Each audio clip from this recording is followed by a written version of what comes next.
I'm Barry Sorkin. This is Smoque BBQ. We opened up about 10 months ago. Thought we were opening up a little barbecue shack that maybe a couple people would pay attention to, maybe they wouldn't. But boy, we've been a little surprised by the amount of publicity and the overwhelming response both from customers and from the press since we opened. What we tried to do is just take a lot of different regional styles of barbecue and bring them together in one place.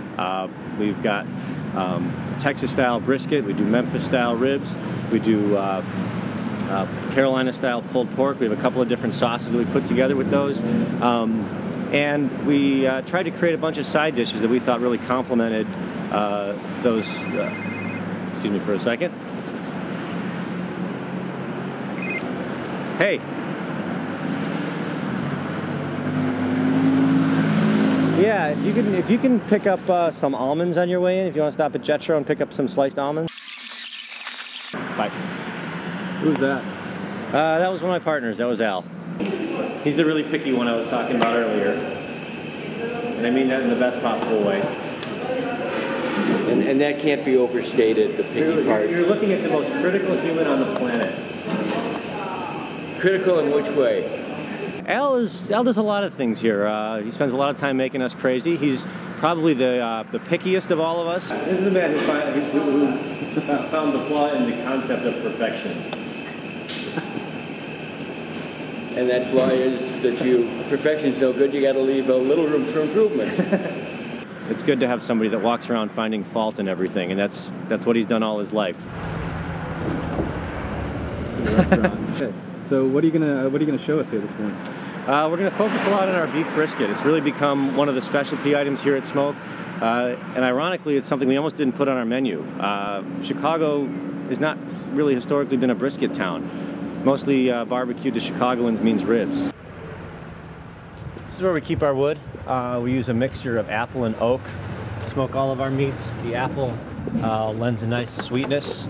The oak gives it a little bit more of a pungent wood flavor. This is apple wood, okay, and this is oak. You can tell it's got a much rougher grain. It's and a much more intense smoke flavor. Okay. Does the applewood actually have any kind of apple or sweet flavor? Not really. You'll get people that say, "Oh yeah, I can taste the apple," but they're making that up. But it does lend like a subtle sweetness to the smoke flavor. It's it's always funny to hear people talk about the different woods they use for grilling, because if you're cooking something for 30 minutes, you're lucky if you can taste the smoke at all, let alone be able to distinguish the subtleties in the smoke flavor. Right. But when you're barbecuing, it really does make a difference. When you cook something for 15 hours, there really is a difference in the amount of smoke and the smoke flavor that you get. We're trimming the briskets. We start with the whole brisket, untrimmed.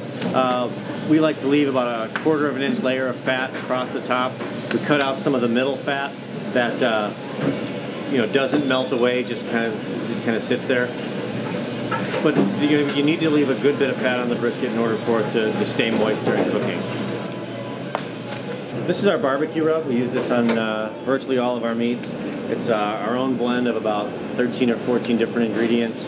It's got a base of granulated brown sugar, salt, pepper, a whole lot of other flavors in there, some chili peppers, some lemon pepper, garlic powder, garlic salt, a whole handful of things. This, a lot of people think that barbecue is sauce and barbecue is about sauce.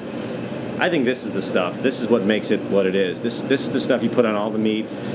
During cooking, it kind of penetrates the meat, it creates flavor that actually goes, much deeper into the meat than you would think. And as the meat releases moisture, it kind of creates its own little marinade, and it marinates itself while cooking. It's really, really powerful stuff. We use a pretty heavy version, kind of a Memphis style. With our briskets, we do something a little special. We put this on, and then we have a second layer of black pepper that we put on as well.